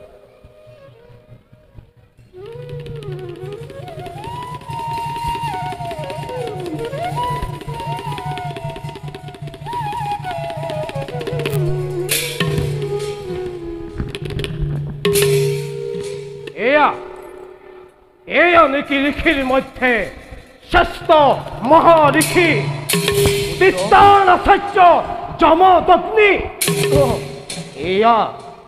এই শ্ৰেষ্ঠতাৰ প্ৰমাণ এজন শাস্ত্ৰজ্ঞ জ্ঞানৱান মহাঋষিয়ে যদি সন্দেহ কৰি নিজ ধৰ্ম পত্নীকে এনে ঘৃণনীয় কাৰ্য কৰে তেন্তে সমাজৰ সাধাৰণ প্ৰজাই কিদৰে পালন কৰিব সংসাৰৰ জটিল নিয়ম খন্তেকে মাথো বিলম্বৰ ক্ষেত্ৰত সন্দেহ কৰি নিজ ধৰ্ম পত্নীকে কেৱল বিবেকহীন স্বামীয়ে মহাঋষিৰ এনে লজ্জাজনক ঘৃণনীয় কুকৰ্মই সমস্ত জগতৰ নাৰী সমাজত প্ৰভাৱ পেলাব গুৰুতৰভাৱে এজন বিদ্যান আচাৰ্য শাস্ত্ৰজ্ঞ জ্ঞানৱান মহাঋষিৰ সমাজৰ প্ৰতি এয়া অন্যায় পিতা তীক্ষ্ণ বাক্যবাণে আৰু মোক জৰ্জৰিত নকৰিবা মই অনুতপ্ত এনে গৰ্হিত কৃতকৰ্মৰ ভাৱে ক্ষমা কৰা বাছা ক্ষমা কৰা মোক পিতা পুত্ৰ ক্ষমা খুজি লজ্জিত নকৰিবা অপৰাধ কৰিছো আমি মাতৃৰ কমিপে বলা পিতা মাতৃৰ কমিপে যাওঁ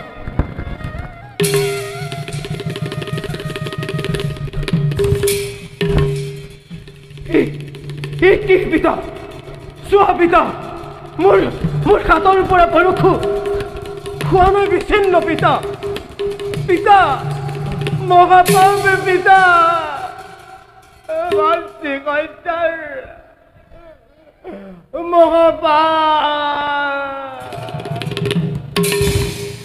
পিতা পিতা উপায় দিয়া পিতা ইয়াৰ পৰিত্ৰাণৰ উপায় দিয়া পিতা নিশ্চয় বাছা নিশ্চয় মই তোমাকে প্ৰদানিম ইয়াৰ উপায় মোৰ বাবেই তুমি পাপ কৰ্মতে লিপ্ত হলা যেতিয়া ইয়াৰ মই দিম উচিত উপায় শুনা বাছা মোৰ কথা কাণ পাতি জম্বুদ্বীপৰ উত্তৰ দিশত আছে এক জলকুণ্ড আবদ্ধ হৈ সেই জলকুণ্ড তোমাৰ পৰশুৰে খণ্ড বিখণ্ড কৰি জল ৰাখি বোৱাই দিবা গংগাৰ পিনে সেই জল ৰাখিৰ পাৰতেই যুগান্তৰলৈ সৃষ্টি হ'ব এক নতুন সভ্যতাৰ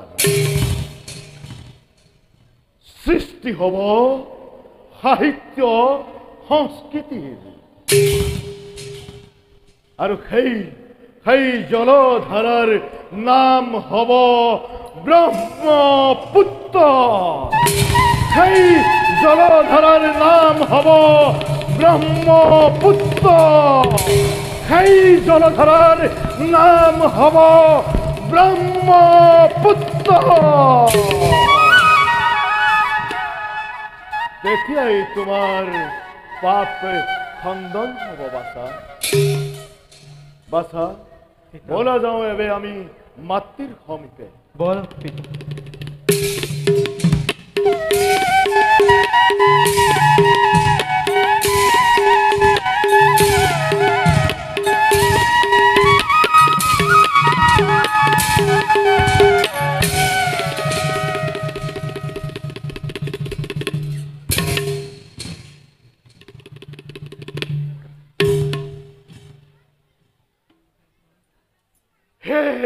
প্রভু ভোলানা করুণা সাগর এর কি ভীষণ অপমানের অপমানিত করিস তোমার ভক্ত বন্দিত্বর শিকলিরে শৃঙ্খলিত করিস একে কাপুরুষ নরাধমর পাখে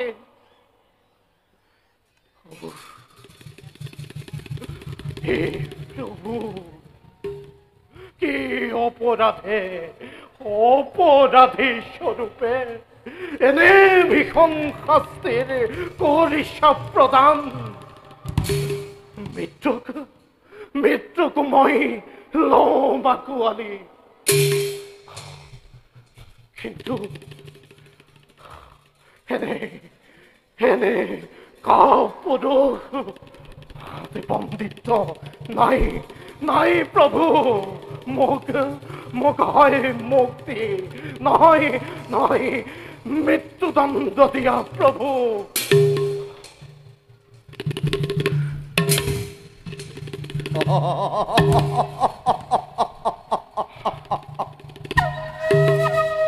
মুক্তি সমুদ্রের শীতল জল যদি হয় উত্তপ্ত রবির কিরণে উদিতও হয় যদি ভানু অসীম আকাশে এই সহস্র জুনৰ লৌহ কাৰাগাৰ ভেদি নহে মুক্তি মোৰ আদেশ বিহনে ই অতিকে অসম্ভৱ ৰাজন এই মাথো তোমাৰ দেৱা স্বপ্ন পিতু মুক্তি মোক নিদিবি তই দিছো তোক হিত উপদেশ মোর মুক্তির অর্থ ওই যদি বিশ্ব ব্রহ্মাণ্ড একত্রিত নোয়ারে রধিব তোর মৃত্যু নিশ্চিত এবার যদি মুক্ত হল হেতেন মোর হাতর জিঞ্জিরে বদলি হেতেন এই দোকানক বন্দি করার কোন ভয়ঙ্কর হব পরিণাম বন্দিত্ব শম্ভো নাই সঁচাই সঁচাই আনিছো আজি মই তোমাৰ মুক্তিৰ বতৰা ওরা হেরা লঙ্কাপতি আজীবন কারাগারে পশি ত্যাগ করি স্বতন্ত্রতা ত্যাগ করি রাজভোগ কি হব তুমি বেনিদ্য রজনীকতমা এও যদি সন্ধির প্রস্তাব রাখু যদি উপযুক্ত শর্ত তোমার সন্মুখে পরিমাণে গ্রহণ হে দশানন সন্ধি শর্ত তার আগে মুক্ত করে দে মোর হাতর জিঞ্জিরে দরর শিকলি তার আগে করা সত্য অঙ্গীকার মারিবা মোর শর্ত করিব সন্ধি আগে প্রকাশ কর তোর মনের অভিসন্ধি মন বলক নাম পরশুরা মহাদেবর পরে বলিয়ান হয়ে হত্যা করি মোর বহু রথী মহারথীকে অসীম পরাক্রমে থিয় দিছে মোর বিপক্ষে যদি করা হত্যা তাকে দিয়া প্রতিশ্রুতি তোমার মুক্তিতে মই দিম সন্মতি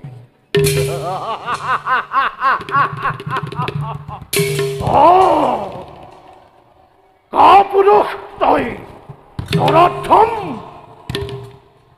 ঐনে সহস্র বাহুবলী মহাবীর সহস্র অর্জুন এ তোর বলবিশ্বর প্রতাপ এক ব্রাহ্মণ বালকর ভয়ে আহিসতয়ে সাহায্য ভিক্ষা মাগে কাপুরুষ তই লঙ্কাপতি রাবণময়।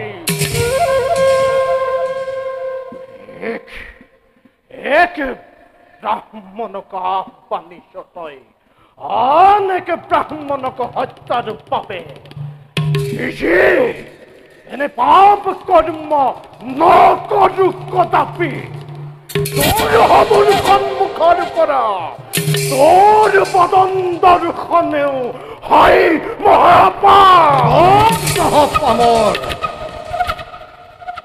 সংসাৰৰ সৰ্বশ্ৰেষ্ঠ ঠগ প্ৰপঞ্চক ৰাজ্য লোভীৰ মুখত শুনো ধৰ্মৰ বাণী। যি প্ৰপঞ্চকে ছল কপটতাৰ প্ৰবঞ্চনাৰে নিজ ভক্তিৰ ৰাজ্য কাঢ়ি ভোগ বিলাসত লিপ্ত হয়, তেনে প্ৰবঞ্চকৰ বাবে স্বতন্ত্ৰতা নহয় এই পুতাশালৈ উপযুক্ত স্থান। পশিথাক মূৰ্খ, পণ্ডিতৰ শিকলি পিনি আজীৱন কৰ কৰে।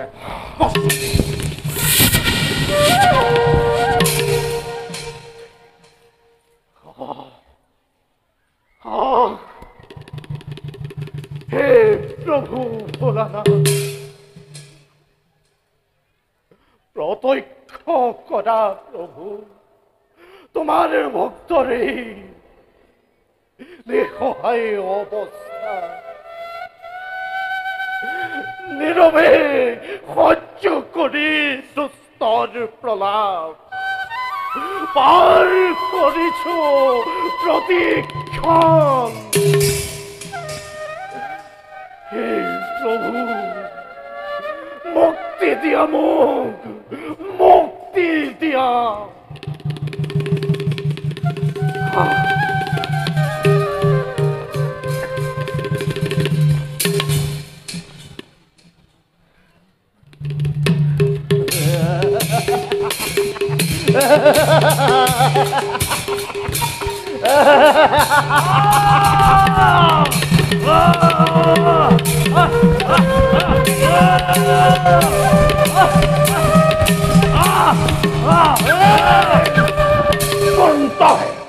কি জোরে প্রবেশিনী আভ্যন্তর দুর্গক্ষুত্ত পতঙ্গ মুক্ত করি কিছু দ্বার, বাদ করি সমস্ত দ্বার।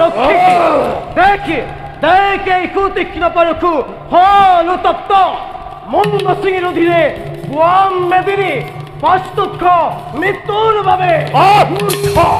তোর মোক্ষ আমাকে শিগাল কুকুরা মহাক্রোধে দুয়োজনে করে ঘোর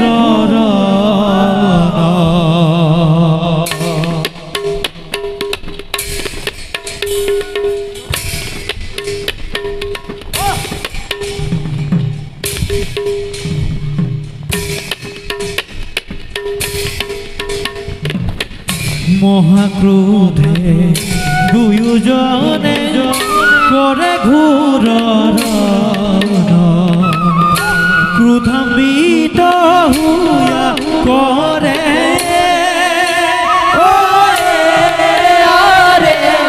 প্রসন্ন প্রহার।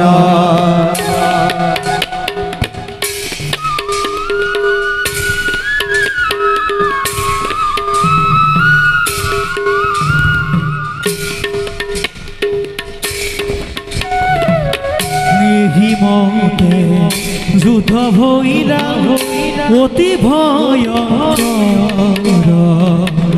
পরশুরামর হাতে তেজিলা জীবন। পরশুরামর হাতে তেজিলা জীবন।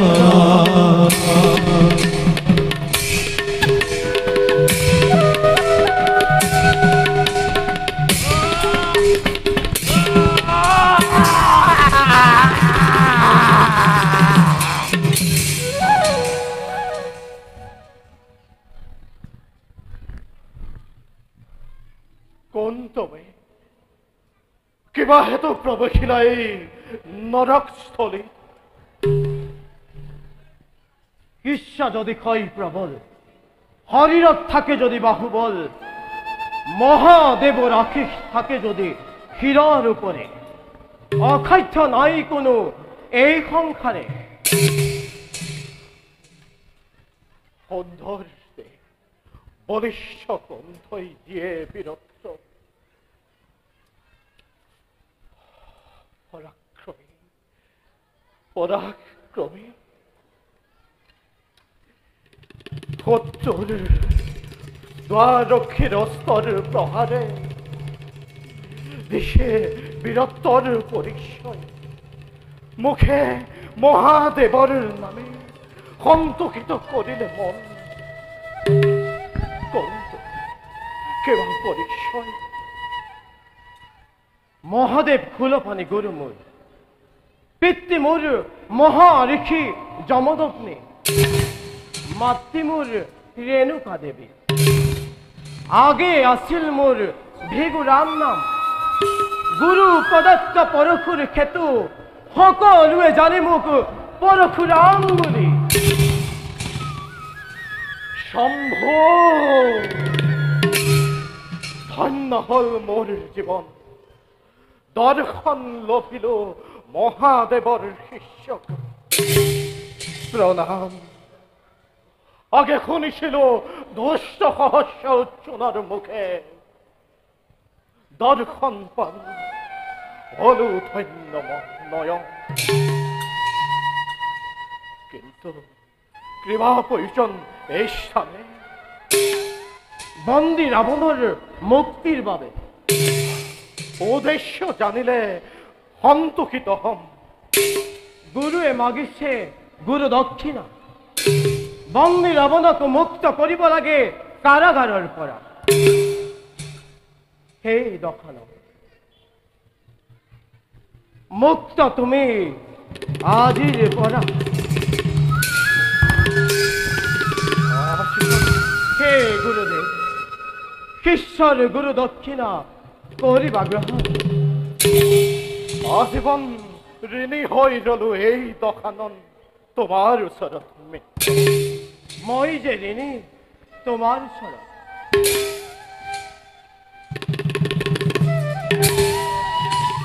এবে তুমি যোৱা নিজ ৰাজ্যলৈ, ময়ো যাওঁ সেই দুষ্ট সহস্ৰজনক বিচাৰি।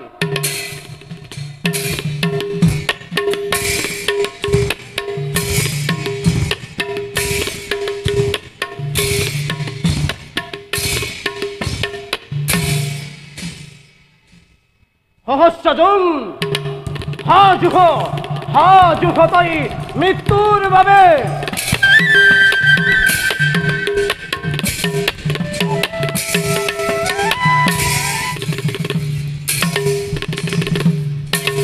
অসহ্য, অতি অসহ্য। এক সামান্য ব্ৰাহ্মণ বালকৰ ইমান পৰাক্ৰম আৰু সহ্য নহয়। চলে পলে কিম্বা কৌশলে, চলে পলে কিম্বা কৌশলে হত্যা কৰিম সেই দুষ্টকে। অন্যায় নকৰি বিচাৰ, তীক্ষ্ণ হস্ত মই কৰিম প্ৰহাৰ। মহাৰাজ মহাৰাজ ৰাৱতী, মহাৰাজ, বিবাহটো হৈছে ইমান উৎসাহল। সৰ্বনাশ হয়েছে মহাৰাজ, সৰ্বনাশ হয়েছে। আনিছা নেকি কিবা তোৰ সংবাদ? আপনাৰ বন্দী লঙ্কাপতি ৰাবণ মুক্ত হল কাৰাগাৰেৰ পৰা। থাকোতে জীৱিত মোৰ সহস্ৰ বাহুবলী দৰক্ষে কিবাদৰে মুক্তি পালে দখানদে। মহাৰাজ, পৰশুৰ আমি মুক্তি দিলে ৰাবণক। পৰশুৰা অকলে অকলেই বোধে সেই পাখণ্ডই আমাৰ সমস্ত দ্বাৰ ৰক্ষী। হাতে পৰশু ধৰি মুক্ত কৰিলে ৰাবণকে কাৰাগাৰ ভেদি। ৰাৱতী, মহাৰাজ, হস্তটো কৰা মোৰ শক্তিশালী সেনাৰে সন্মুখ সমৰে পথিত পাপাত নকৰা। মহাৰাজ, সকল প্ৰস্তুত আছে, মাথো আমি যাত্ৰাহে কৰিব লাগে। বলো সেনাপতি। পাখণ্ড!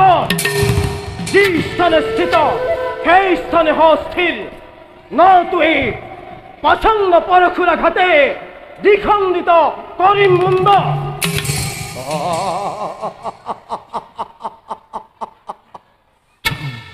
আপন নিশ্চয় প্রবেশিলি তই মৃত্যুর গহ্বৰত। অজিতক এনে শাস্তি কৰিম প্ৰদান, ইয়ৈ উঠিব সকলো হব কম্পমা। স্বপ্ন দেখি পলাপ কিছ ধৰ্মূৰ্খ, তোৰ দৰে হীন বৃত্ত কা পুৰুষে দিবিদণ্ড। এই মহাদেৱৰ শিষ্য পৰশুৰামক নকৰি পলাম। সে হোক।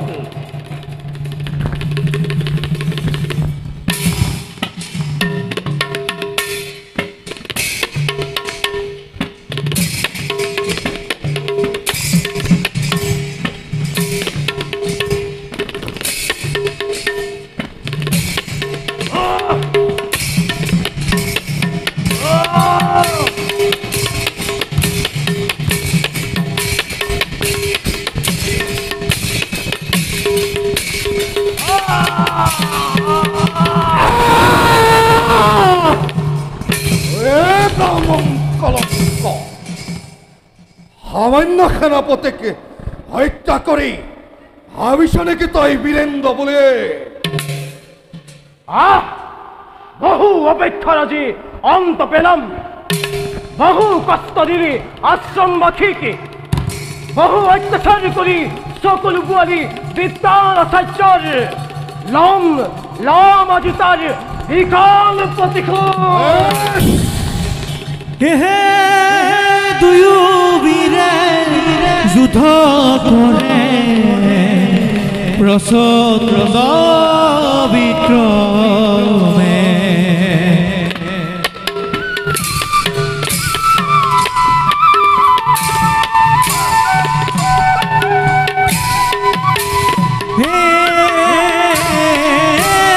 দুয়ো বীৰে যুদ্ধ কৰে প্ৰচণ্ড বিক্ৰমে।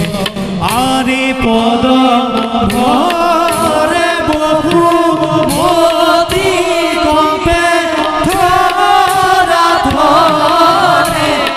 আরে পদ ভরে বহুমতি কম্পে ধরা ধরে। পরশুঘাতে জোর জড়িত সতী রাজন। হরে রাম হরি রাম হরি বুড়া সর্বজন। হরে রাম হরি রাম হরি বুড়া সর্বজন।